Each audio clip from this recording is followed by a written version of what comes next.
o trabalho de honestidade e competência, porque tem um projeto que não depende de uma cabeça, não depende de uma pessoa, depende de um coletivo, depende de uma equipa, tem de facto esse lema de trabalho, de honestidade e competência, uma força com uma só cara, com uma só palavra.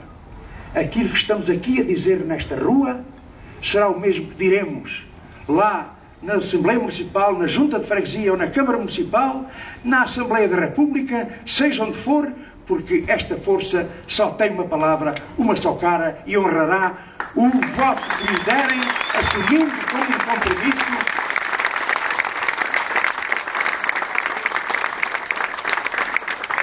um compromisso que leva à conclusão: votei na CDU e daqui a 4 anos, pelo menos saberem que o seu voto foi aproveitado, que foi um voto útil, que foi um voto que foi respeitado, então vale a pena votar na CDU. É um privilégio votar na CDU, tendo em conta esta garantia.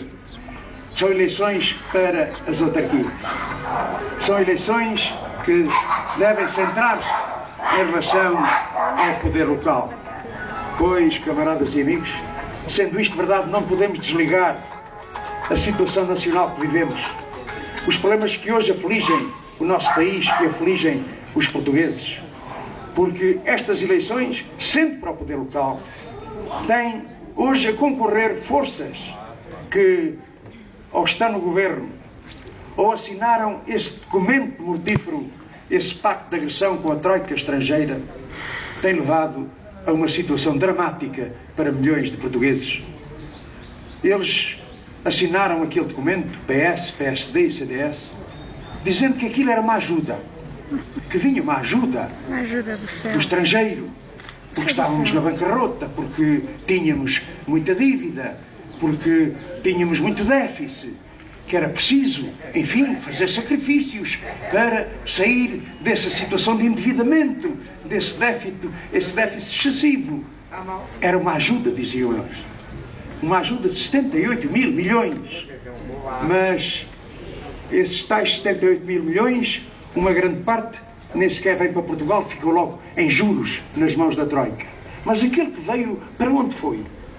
Para os salários, para as reformas e para as pensões, para o Serviço Nacional de Saúde, para a educação, para ajudar os pequenos e médios empresários. Nem um cêntimo. Foi tudo direitinho para a banca, que teve responsabilidades particulares na crise. Não foram os trabalhadores, não foram os reformados, foram os banqueiros que andaram aí na jogatana, na especulação, a encher os bolsos de dividendos e de lucros, e quando as coisas apertaram, lá teve que ser o Estado a pagar, como aconteceu o ano passado, que só 3 bancos privados receberam 5.400 milhões de euros, que é de 4 vezes mais do que aquilo que querem fazer às reformas e às pensões dos reformados e pensionistas. E esta é uma questão que nós temos de colocar também nestas eleições. Aliás, tenho ouvido candidatos de outras listas reclamarem contra o IMI. Mas está lá escrito no Pacto de Agressão essa reavaliação das casas e o aumento do IMI. Tem lá assinaturas. Tem lá o PSD, tem lá o CDS, tem lá o PS que assinou. E é de perguntar a esses candidatos aqui, no Montijo ou em qualquer lado: então, mas vocês estão contra o IMI? E o seu partido aprovou isso na Assembleia da República? Estão a favor em Lisboa, estão contra aqui no Montijo? Então, nós não sabemos que, por exemplo, a política de privatizações, designadamente da água, a política de privatizações, designadamente dos Correios, como eles querem fazer, foi invenção deste governo. É executado por este governo, PSD-CDS, mas está lá escrito no tal memorando de entendimento, tal como está escrito o corte nos salários e nos rendimentos e nos direitos dos trabalhadores. Está lá previsto os cortes nas pensões e nas reformas, o rebaixamento geral, o empobrecimento do povo português. Está lá escrito.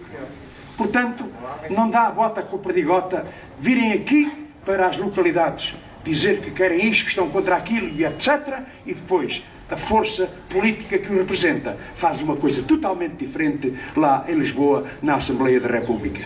E é por isso também que nestas eleições nós temos de julgar essa política. penalizando aqueles que estão a infernizar a vida aos portugueses.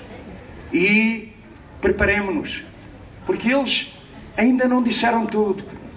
A troika estrangeira está cá. Era para ter vindo no princípio do mês.